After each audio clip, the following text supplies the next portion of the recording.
Data to train models, to test those models and refine them. So it's data first. Sweden's in a great position. There's lots of biotechnology talent around. Building systems to build that data is really what the folks we need.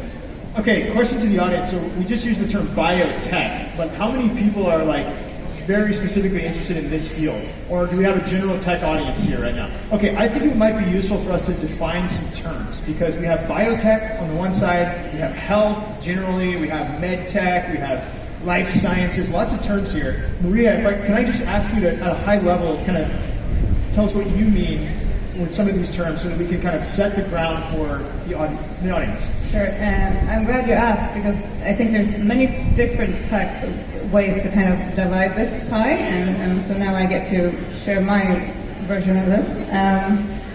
I think within life sciences you've got the pharma biotech space, which in my mind is anything that's basically a drug going through the kind of drug approval pipeline in some way, and then you've got the med tech space, and then what we include in that is anything that's a medical device, anything that's health tech, anything that's diagnostic, or life science tools, basically.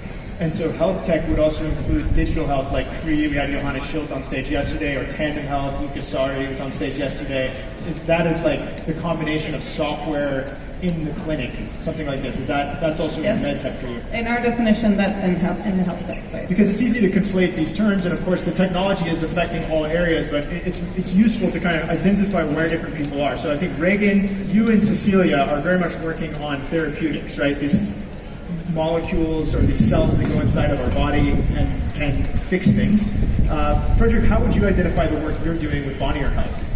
Yeah. Then we're definitely in the software space here. So I guess health tech, but maybe on the medtech sort of dimension. But our products are not CE marked or anything. So from my perspective, it's health tech. Okay, so we have a nice diverse panel, and Maria, you're of course an investor in the space, so a very high level overview. But let's get a sense from the audience as we start this, from our panel.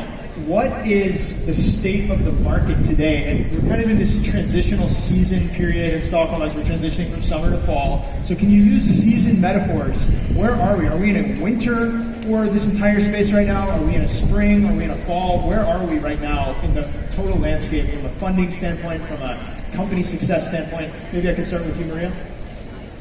I wish I could say that we were in the spring from a funding perspective, but I honestly feel that we're still kind of in the winter phase. Winter? Yep.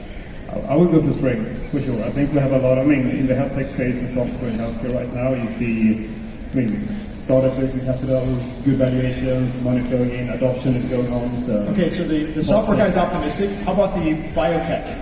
Let's say it's summer for the technology, it's winter for the capital behind that technology. And you said earlier that it was spring, and now it's gone back to winter, so it's defying the nature of the seasons. A few years ago, you saw lots of capital coming behind all this great innovation, and now it's dried up. That's basically the state of affairs right now.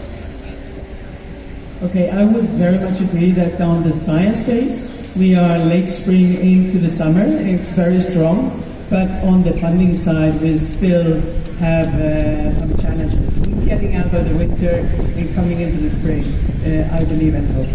That's a great point to jump off here, Cecilia, because you are based in